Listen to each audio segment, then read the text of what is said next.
Hi. I want to talk about thinking that other people are smarter than you. Why do I want to talk about this? Because I got into a conversation with somebody today about this, and she had recognized I was working with her. She didn't recognize, I'm sorry. She was telling me how this person that I noticed that she was putting on a pedestal because he was so smart, and then she couldn't believe that he had acted or his opinion was like he posted something on some social media thing that was like tainted with a lot of like revenge kind of stuff. Like it wasn't a very peaceful message, and she had put him on a pedestal as somebody who's like so smart, so intelligent, and she was just so shocked that he can say something like this. And this is the thing, and this is the danger with putting people on a pedestal, is that it's false. It's not real. And it turns out that because she was saying, and he's so much smarter than me, and I kind of was just kind of calling that out because nobody's smarter than you. Like, he wasn't smarter than her. Nobody's smarter than you. Like, this is really where I'm going with this, is that nobody is smarter than you. There's people that can have more experience in different areas of their life. Or, for example, a doctor. I would never say, oh, the doctor is smarter than me, meaning that I know, like in my heart of hearts, in my intuition, I know what's good for me and what's not good for me. Sometimes even more than a doctor. The doctor is smart in a way that the doctor would have studied and has experience that I don't have. But it's not like the doctor's smarter than me. It's like this person has more experience and has a field of expertise that I don't have. However, I am sure that I have fields of expertise that that person does not have. Now, I don't know why I'm talking about a doctor. She was not even talking about a doctor. She was just talking about a guy who liked to make himself sound really smart. And she took that and she believed it, and that's fine. And he's probably very well versed in different biblical, teachings. But that also always doesn't mean that your heart is refined. And so it also turns out that she was compared as a child to other children by her own parents. So that completely makes sense, because this whole idea of somebody being higher than me or smarter than me or smarter than you or it's just not true. Like, I just very much identified with this because my whole life when I was growing up, things that I wanted to do, I was always told no, like, you can't do that. Like, no, you don't want to do that. Either you can't do that or you don't want to do that, or it would just be craziness, So it's like everything I had to suppress, like, all the time. So I totally get, like, not understanding that, like, my own intuition is the smartest intuition for me. But as I look back and I do the reflection and my own work that I have done and my inventory work that I have looked at myself, just to look at what in the heck happened when I was growing up and what kind of messages did I get, I realized that there was so much of me being told that the things that I was saying that I wanted to do could not happen, should not happen, would be scary if it happened, or that I was just wrong. Like, no, you don't want to do that. Like, why do you want to do that? And with this person that I was speaking to, the fact is, like, she was always compared. That happened to be not one of my things. I was thinking about it, at least I think I was spared on that. Maybe it was, why do you have to talk back? Your brother doesn't talk back. So maybe it was something like that, but I was never compared in terms of, like, intelligence level, and this person was. And so therefore she put this guy who had this opinion and, was kind of virulent in his, is that a word? Violent in his speech on social media. And she was just basically putting him on a pedestal, and she couldn't understand because he's so much smarter than her. So this was a really important point to really get unpacked, where he may have known more Bible verses than her. That's true. But smarter? She was smart enough to recognize that something was very wrong with that topic of the conversation. So who's smarter? The one who knows more Bible verses, or the one who recognizes that being antagonistic and starting fights with people on social media is actually not really a good idea? I think that's actually really smart. How are we valuing what's smart?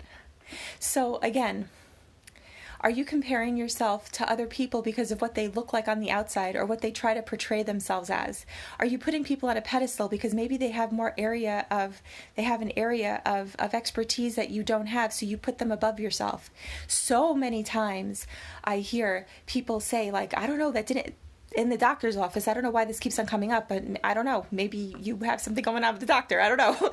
But so many times, like I have heard, it's just like, and you know, to question if something doesn't feel right inside, just because the person has a degree, or you're even going to them for their expertise, it does not mean that you do not have a voice and that you are not smart and they are smarter than you. This is not a comparison of who's smarter or who's not smarter. You are the smartest person for you. You absolutely have to ask questions that you are not clear on. You deserve that. You are entitled to have every single question answered.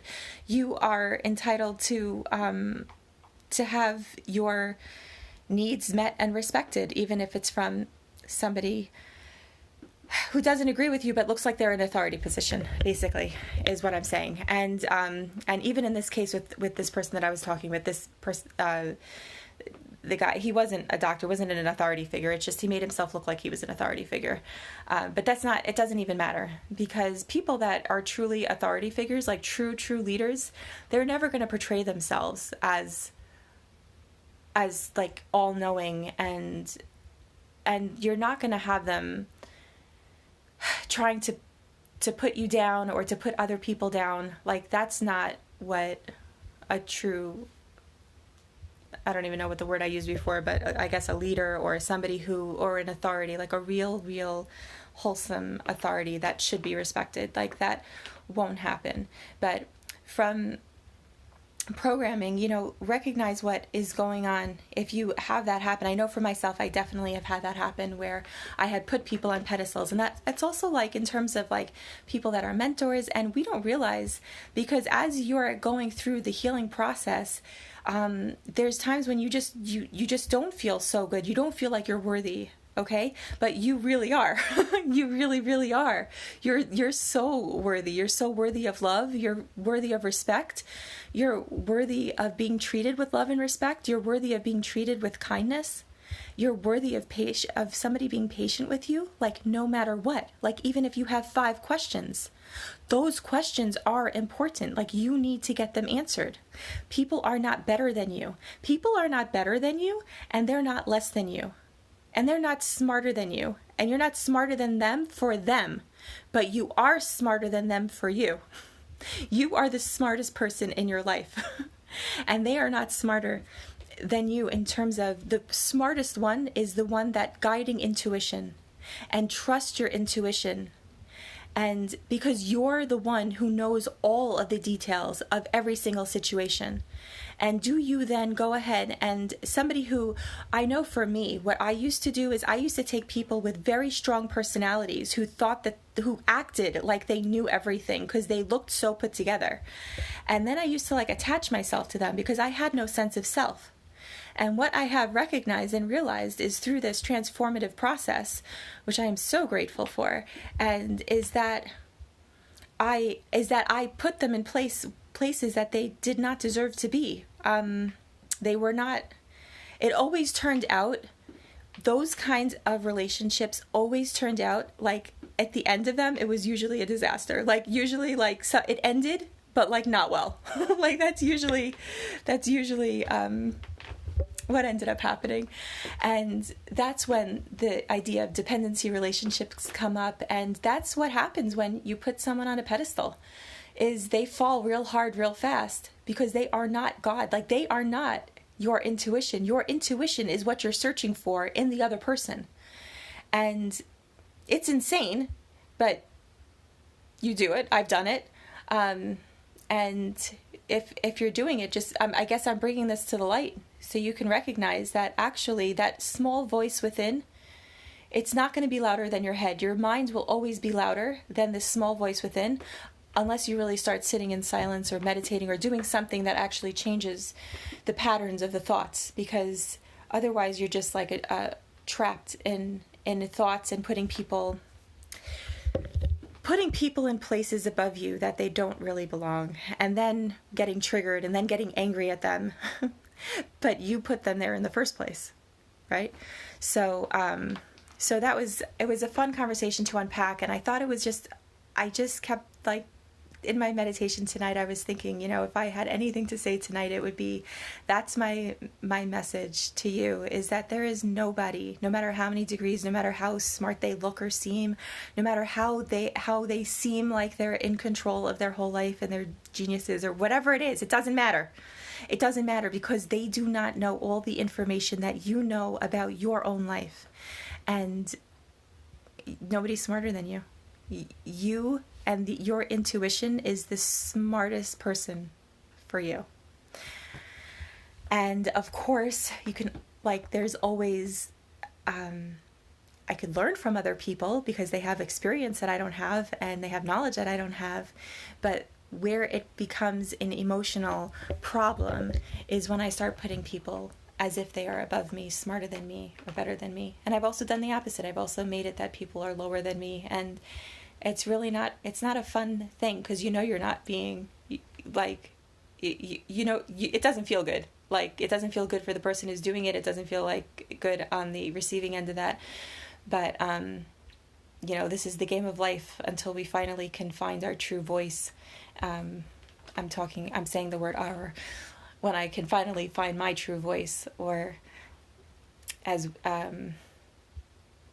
if you're on your journey of finding your true voice, or maybe you already found it, just to know that you are the smartest voice in the room for yourself, and to go with your gut and instinct, and there is no comparisons here. And to also notice, how are you viewing other people, and then also how were you viewed as a child by your own parents? Were they putting you down? Were they telling you that you can't do something? Was your intuition constantly challenged by the authority figures in your life?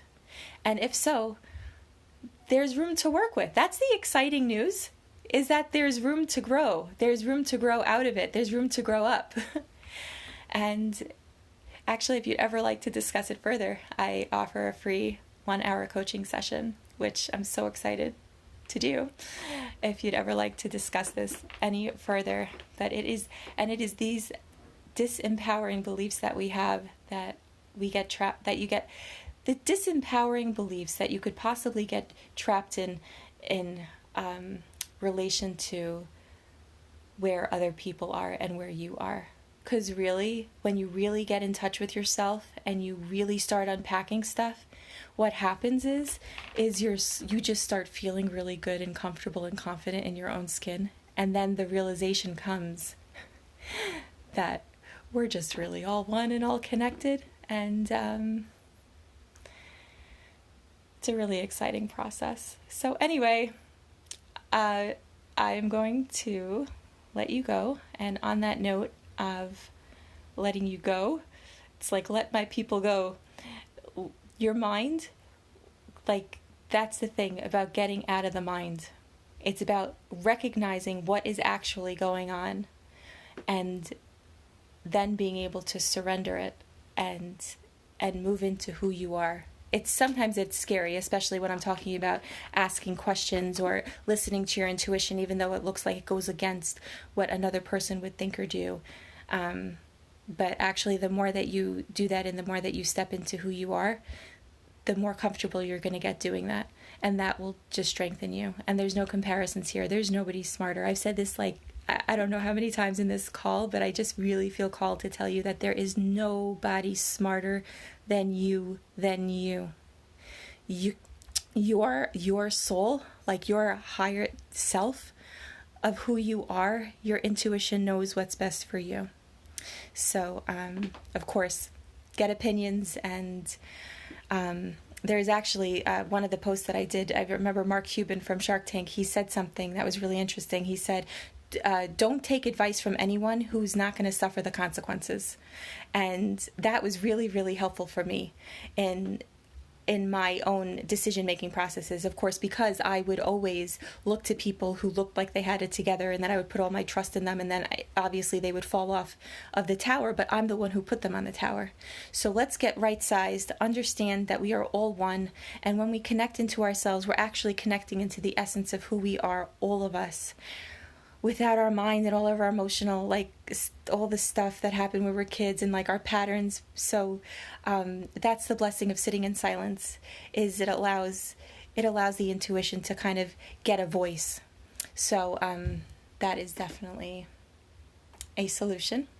And I will end up leaving now and saying that you are the smartest person for yourself. Have a good night.